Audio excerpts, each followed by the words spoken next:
नमस्कार, मैं एडवोकेट शाहीन। अस्सलाम वालेकुम, आदाब। समाज में क्या होता है जब कोई खुश होता है तो लोगों को वो खुशी उनकी बर्दाश्त नहीं होती और ये सोचते हैं कि कैसे इनको हम बर्बाद करें, इनकी हंसती खेलती जिंदगी को कैसे तबाह करें। और बहुत ही आसान तरीका उनको लगता है कि इसके खिलाफ एफआईआर कराई जाए, यानी इसको कानूनी कोर्ट कचहरी के मुद्दे में फंसा दिया जाए। और कहते हैं ना कि जब किसी को बर्बाद करना हो तो उसको कोर्ट कचहरी के मामले में फंसा दो। और वो बहुत ही उसी में ही और वाकई में रियल में ये चीज होती है कि अगर कोई बंदा कोर्ट कचहरी के मामले में फंस जाता है तो फिर वो बहुत मुश्किल हो जाता है उसको निकालना।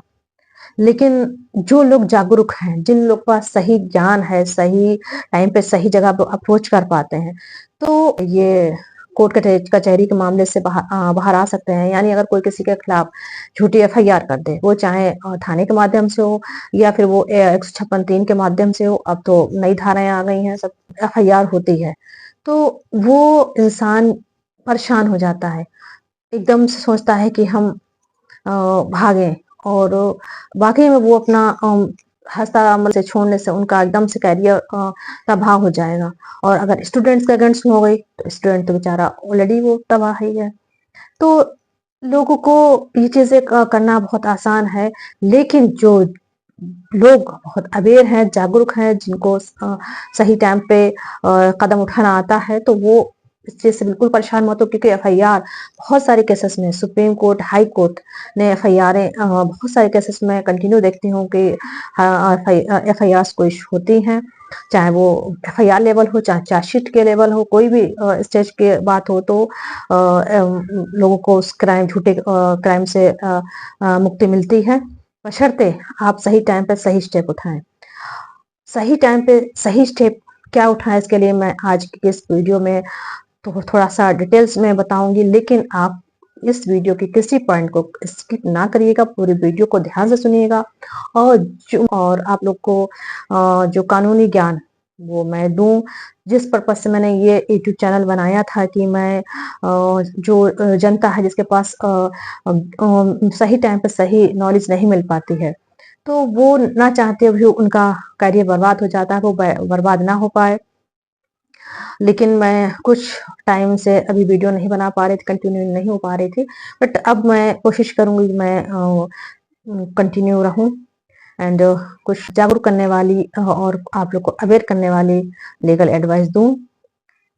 तो जो आज का मेरा टॉपिक था कि अगर झूठी एफआईआर हो जाए तो उस झूठी एफआईआर से आप कैसे बचेंगे, कैसे अपने आप को बाहर निकाल सकते हैं उस झूठे क्राइम से। बहुत सारे तरीके हैं, बस आप पहला स्टेप उस बाहर निकलने की प्रक्रिया का जो पहला स्टेप है वो ये है कि आप खुद पैनिक ना हो।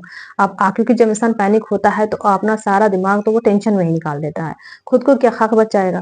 तो पहली चीज, आप टेंशन में मत बहुत ज्यादा होइए। आपको पता है कि आपको झूठा फंसाया गया है, और जो झूठे क्राइम में फंसते हैं उनको कहते हैं ना कि ऊपर वाला भी हमारा साथ देता है। तो एक अपने जो भी गॉड है उन पर विश्वास आप करेंगे, करें उन पर यकीन तो आपको करना ही करना है। बट उसके बाद में आपको कानून पर भी यकीन करना है, क्योंकि अभी भी हमारा कानून पे विश्वास नहीं हटना चाहिए। अभी भी हमारी अगर सही टाइम पे कानून की आप हेल्प ले सकते हैं, कोर्ट की हेल्प आपको मिल सकती है सही टाइम पे, तो आपको निश्चय ही फायदा जरूर मिलेगा।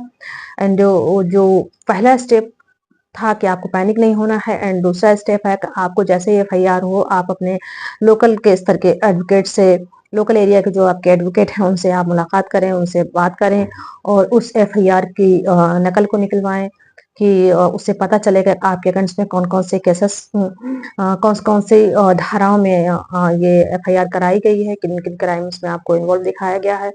और उससे आप ये चीज देखें कि क्या वाकई में वो चीजें जो दिखाई गई हैं वो आप एविडेंस आपके पास उसके मतलब उसको प्रूफ करने के लिए कि झूठे सेक्शंस है, उसको झूठे सेक्शंस को, धाराओं को प्रूफ करने के लिए क्या आपके पास कोई साक्ष्य है या नहीं है। जैसे कोई साक्ष्य मीन्स यहाँ पे ऐसे है, जैसे मान लीजिए आपके अगेंस्ट एफआईआर हुई है, आप जहाँ रहते हैं वहां पर, लेकिन सेम डे आप इन केस जॉब पर थे, या सेम डे आप उस टाइम पर किसी सरकारी नौकरी में थे, कहीं दूर थे, यानी कि 500 किलोमीटर 400 किलोमीटर दूरी थी आपके उस, और इतनी जल्दी आने जाने को कोई साधन नहीं था।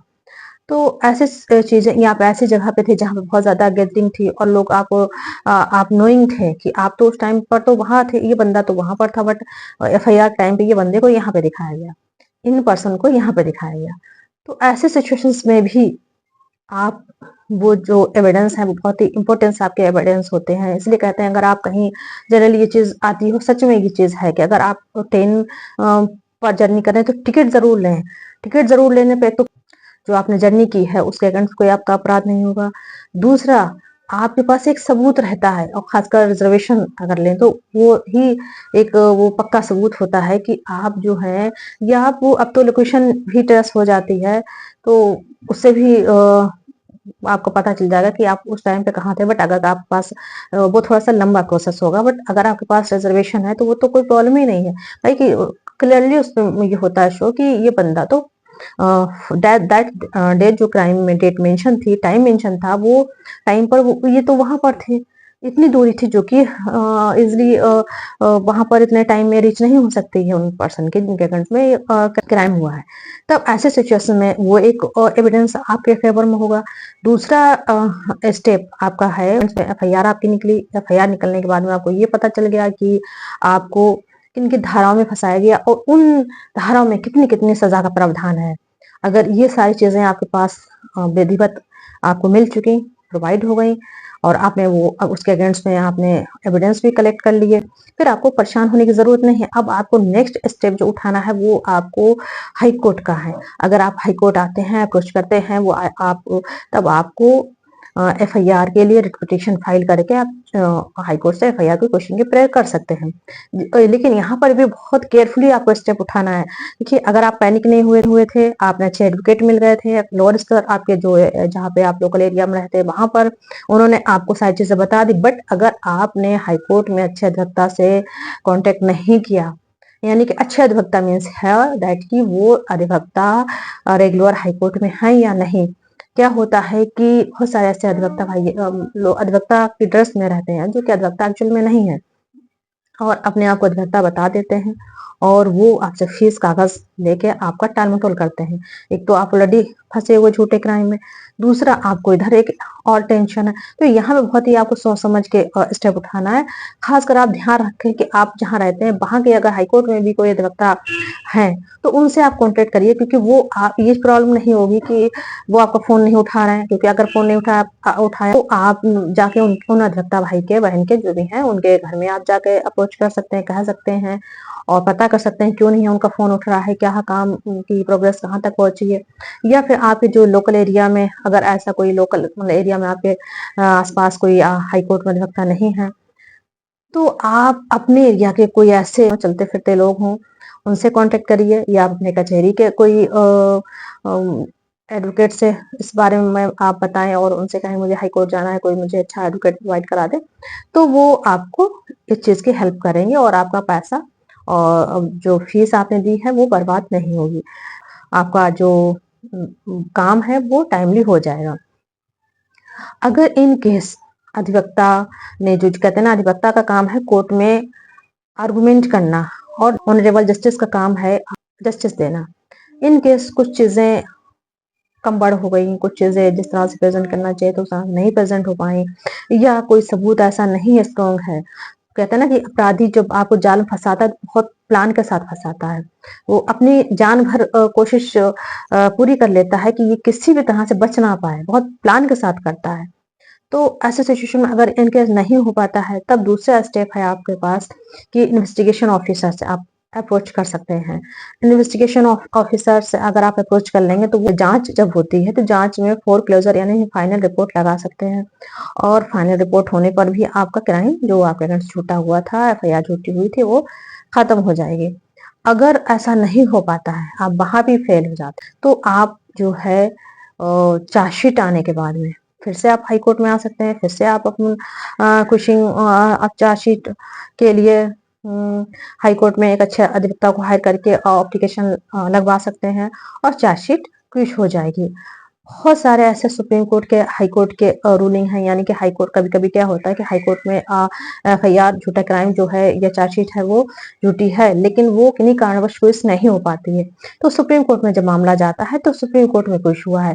तो ऐसा एक केस नहीं है, बहुत सारे केसेस हैं जो जो हम आपको एक केस अभी कोई लेटेस्ट दिखा दें और आप बड़े खुश हो जाएँ, ऐसा नहीं है। अगर आपको झूठा मामला है, बहुत सारे केसेस हैं, ऑनरेबल जस्टिस हाई कोर्ट के हों चाहे सुप्रीम कोर्ट के हों, वो इसलिए बैठे ही हैं कि हम वो झूठे क्राइम को खत्म करें, इनोसेंट पर्सन को बचाएं, उनको सेव करें। और इसलिए उनका कोई बैर नहीं होता कि वो और ना ही कोई जो कहते हैं ना कि लोग बहुत हर कहीं पैसा चलने लगा, ऐसा नहीं है। अभी आपको अपने कानून पे विश्वास करना पड़ेगा और जो लोग करते हैं वो सफल होते हैं, बट आपको ध्यान, सतर्कता बरतने की जरूरत है हर स्टेप पर। एंड और इसके बाद में आपको अगर इन केस चार्जशीट कुशिंग होने में भी आपको प्रॉब्लम आई, यानी कि आपको मनचाहा ऑर्डर नहीं मिल पाया, तब आपका नेक्स्ट स्टेप है कि डिस्चार्ज एप्लीकेशन, जैसे चार्जशीट फाइल हुई, चार्जशीट फाइल होने के बाद में डिस्चार्ज एप्लीकेशन आप लगा सकते हैं लोअर कोर्ट में। तो डिस्चार्ज एप्लीकेशन लगाने के बाद में भी आप गिरफ्तारी से बच सकते हैं, यानी कि आपको हर हालत में, चाहे हाई कोर्ट से चाहे लोअर कोर्ट से, कहीं से भी आपको अपने आप को सेव करना है। आप चाहें तो आप बेल भी करा सकते हैं। आप यहाँ पे सफल हो गए, उसके बाद में आप उस व्यक्ति को जिसने आपको परेशान किया है, उसको आपको क्या करना है, पहले आपको 192 सेक्शन 2 और 211 सेक्शन के तहत एफआईआर करनी है। अगर कोर्ट से एफआईआर हो जाती है तो बहुत अच्छा, नहीं अगर होती है कोर्ट से एफआईआर तो आप 156(3) अब नई धारा है के तहत आप एफआईआर कर सकते हैं। और अभी आपको उनको छोड़ना नहीं है, क्योंकि ऐसे लोग को जो झूठे क्राइम में किसी को फंसाते हैं और आपकी जिंदगी को तबाह करने के लिए पूरा जो उन्होंने प्लान किया है, उन प्लानर को, ऐसे कहते हैं, ऐसे चालाक लोगों को छोड़ना नहीं लास्ट स्टेज तक। उनको उनके खिलाफ एफआईआर करने के बाद, चूंकि वो जिन्होंने झूठी एफआईआर की वो आपके पास सबूत हैं, तो उनको उसकी सजा जरूर मिलेगी, उनको इसकी अच्छी खासी सजा मिल सकती है। और उसके बाद में उनके खिलाफ आप मानहानि का केस भी करिए। मानहानि के केस करने में आपका जो अभी तक का जो जो आपने लोअर कोर्ट से हाई कोर्ट तक की जो जर्नी की है, मेंटली जो हैरेस हुआ है, परेशानी हुई है, एडवोकेट की जो फीस दी है, वो सब आपकी भरपाई मानहानि के केस से होगी। मानहानि का मुकदमा अगर आप क्रिमिनल, अगर मानहानि का मुकदमा अगर आप वो करते हैं तो आपका एडवोकेट की फीस की डिमांड कीजिए। आपका जो भी अभी मेंटली, फिजिकली एंड जो आपका फाइनेंशियली लॉस हुआ है उन सभी का, यानी कि आपका शारीरिक, मानसिक या और आपका जो क्या कहते हैं वित्तीय जो भी नुकसान हुआ है, वो सारे नुकसान की आप डिमांड कीजिए। और कहते ना, जब तक कोई मांगता नहीं तब तक कोई किसी को नहीं मिलता है। आप मांगेंगे कोर्ट में भी तभी कोर्ट आपको देगी, अदरवाइज आपको कुछ मिलने वाला नहीं है। ठीक है, तो इस चीज का आप ध्यान रखें कि आप मांगिएगा, और मांगेंगे तो आपको निश्चित ही उसका फायदा भी मिलेगा। और इस तरह से आप एफआईआर करने वाले व्यक्ति को झूठी एफआईआर करने वाले व्यक्ति को सजा दिला सकते हैं, अपने आप को सेव कर सकते हैं। और इसी तरह से आपको जानकारी चाहिए तो एक बार मैं फिर कहती हूँ कि हमारे चैनल को सब्सक्राइब करें और बेल आइकन को प्रेस कर लें, ताकि आपको नोटिफिकेशन टाइम टू टाइम मिलती रहे। अगर आपको किसी भी पॉइंट पर लीगल एडवाइस चाहिए तो आप कमेंट करेंगे, मैं ज़रूर कोशिश करूंगी कि मैं उस पॉइंट को आपको शॉर्ट आउट करूं, उस पॉइंट पे आपको लीगल एडवाइस दूं। और जैसा मैं पहले बोल चुकी हूँ कि अब मैं कोशिश करूंगी कंटिन्यू वीडियो बनाऊं। तो अब मैं चलती हूँ, मिलती हूँ किसी नेक्स्ट वीडियो में, किसी नेक्स्ट पॉइंट पे चर्चा करूंगी। Okay, bye.